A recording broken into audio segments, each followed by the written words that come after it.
Yeah, thanks for inviting me here. This is, I really, when I read what this was all about, I immediately resonated with it because, I mean, right now there's a lot of issues. Environment, health, a lot going on. And I mean, health, you know, that word's thrown around a lot. But what health actually means is actually very low standard. It just means absence of disease. And you know, when I think of health, I think of more than just not being sick.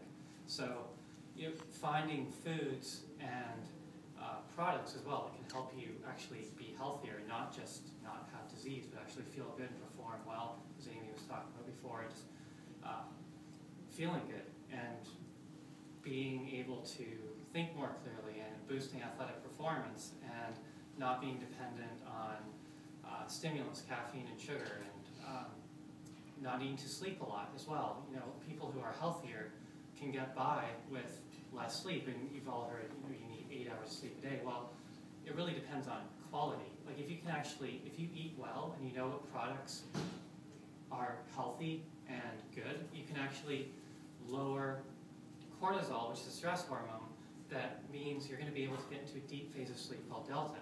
And that means you can get by with, you know, 6 hours of sleep a night and feel great. And that's a huge advantage, you know, especially to young moms as well, who, you know, probably don't get a lot of sleep time. If they can get sleep quality, it's going to be more important. So these little things like this I've found kind of along the way that really do make a difference in your life and impact how you live and how you feel. And then of course, if you're sleeping more deeply, you're not as tired, so you're less dependent on caffeine and sugar, and then, you know, you're treating energy holistically. It's not, you know, stimulation type thing. So the holistic nature I really appreciate of what healthy foods are. But if you don't know what is healthy and what ingredients are good and what ingredients are bad, then what do you buy?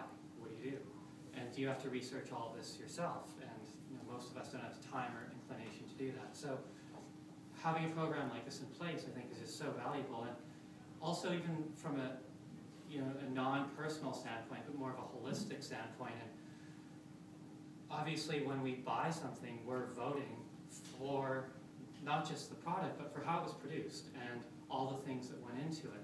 And we wouldn't vote for a politician if we didn't know his or her policy on environment, on health, and things that are important to us. But we're effectively voting for a politician we don't know the backstory of. When we buy something, we don't know how it was produced and who was affected, both good or bad. So I think having that transparency is just so important. And again, what I really appreciate about this is that it's not saying do this, don't do that. It's not trying to tell you what to do and what not to do.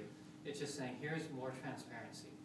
Make a decision, informed decision. You know the facts now. Now you can make a decision based on your values, and you have the transparency to support that. So I think that's great, and I'm a big supporter, new supporter. I'm just sort of learning about this now. But when I read through the website and acquainted myself with what this was all about, I became a big fan for sure. For those reasons, I just think it makes so much sense too. And then obviously environmental reasons, tying that in as well. Recently, well, I guess it's been out for about a year now, but I wrote a book that's called Thrive Foods. In the first third of the book, I look at the amount of natural resources used to produce food, so land, water, fossil fuel, and the amount of CO2 equivalent emissions. And I compare that to the amount of nutrients we get, so vitamins, minerals, phytochemicals. So obviously what you want to do is spend the least amount of each natural resource to get the most amount of nutrition. And I think just even kind of knowing things like that can make a big difference. You know, not all calories are equal, and not all food is equal, because different environmental resources went into its production. So when you have that transparency, you can put it together in a simple ratio or, you know, an approval system. It just makes things so much easier, and it will make us more informed, obviously, and make us vote for the things we care about, so that more of those are produced, and the ones that are not being efficiently produced are going to go away, because people are going to obviously stop buying them. So it will make a change socially too. So thanks very much for doing it.